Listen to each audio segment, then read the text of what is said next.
Hi, everybody. Welcome back to Waxing On. First episode of 2023. I hope everybody had a good Christmas and New Year's, or Hanukkah for those celebrating. And let's see what we have for us this year. Firstly, I got a bunch of albums that I haven't had a chance to go through, some more donations, so there could be some great stuff in there we're going to look at. And I thought I might continue on a bit today, like we had over Christmas, with some digital downloads or some streaming music I've located. Now, the band I want to talk about today is one that, big in the 80s. I think they started, around 1981, ran to 2011, 30 years in the music business. And the band is R.E.M. Over 90 million albums sold, making them one of the best-selling artists of all time. There are 15 regular albums. They had, I think, 4 live albums. Well, 15 regular, studio albums. And 4 live albums, compilations. It's a band that, to me, generated some really great music in the 80s. Now, I only say the 80s because I kind of lost track of them after that, and I hadn't listened to them a lot into the new millennium. Now, remember back in the 80s, though, when I was buying music, things like Spotify, streaming networks didn't exist. So I was in a situation where the only way to get music other than buying hard copies, to get digital or other than hard copies, was through iTunes. So again, I have kind of made my own greatest hits album, because I usually recommend greatest hits or live albums as a way to go to discover what these bands are about.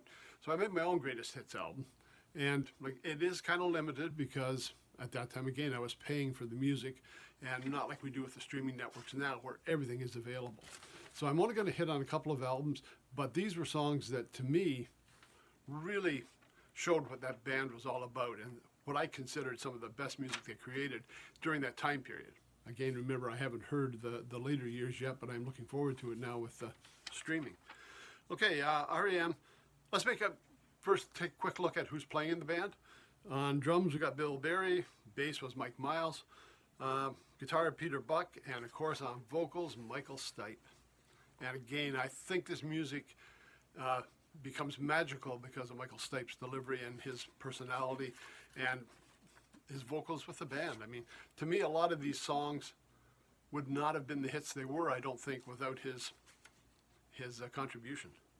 Now, I looked at 3 albums originally, and I'm going to kind of go backwards with them here. First one I looked at was Document. And on this album, I picked out a couple of tunes that I liked. End of the World as We Know It. Again, probably one of the more popular songs they had done. And one called The One I Love. Now, from there I moved on down to Life's Rich Pageant. This was from 1986. And I only picked one tune from this one. Again, it was one I was familiar with, and again, one of my favorites of theirs, Superman. Now that brings us to my last album that I picked from. And it was the best of R.E.M. because, yes, I'm recommending the best. But I had those other tunes I wanted to grab, and again, I didn't want to buy the whole album. I wasn't in a situation where I could buy the whole album at that time. So I picked songs from there that I liked, and I've got 1, 2, 3, 4, 5 that really stood out for me, and really, again, for me, were tunes that defined this band. The first one was Stand. Second song, Sidewinder Sleeps Tonight. And the last 3, I think, are ones that, if you had not really heard anything from the band, they're probably going to sound familiar. And to me, these are 3 songs that stand alone as some of the best R.E.M. had put out during this time period. First one, Man on the Moon, the tribute to Andy Kaufman. What's the Frequency, Kenneth? Another great tune in there. And one of mine that I think will stand as one of the greatest hits they've ever produced was Losing My Religion. Michael Stipe was just great on that. It was a great hook in the beginning of the song. The whole tune was just a classic. And I can't remember how many times we've driven by places and somebody will say, well, there's that guy on the corner. And then somebody will start right into it, like, that's me on the corner, into the whole Losing My Religion song. It's just become a part of the fabric of our life. And just a great, great tune. Now, if you haven't had a chance to check out the band before, I'd recommend best of, again, because you're getting a good cross-section of what they do, but any of those 4 or 5 songs will really, really show you what this band was all about. And you can't argue with the success. I mean, 90 million albums sold. On the streaming networks, yeah, it's all there. I'm looking forward to getting to it now. I'd kind of forgotten about the band, lost track of them until I was going through my, I hate to say iPod the other day, and found some of these. I know that's old hat for a lot of you, but it made me. I listened to it again, and I thought, boy, this music is just as good now as it was back when I first heard it. So again, check them out on the streaming network. Check them out on YouTube. There's just lots of great stuff out there. If you've never heard them before, you're in for a treat.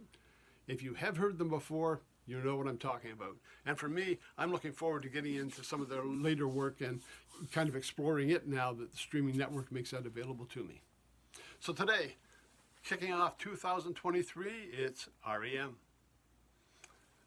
Now, the rest of the week, we're going to do another one. I think we'll do another streaming one on Wednesday.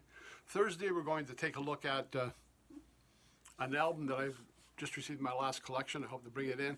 And it will be taking a look at another Canadian icon that we recently just lost. So it's kind of a sad thing, but a great thing to celebrate his music. So hopefully you join us then.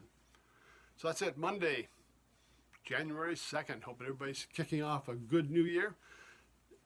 Till Wednesday, take care, stay safe. Thanks for stopping by.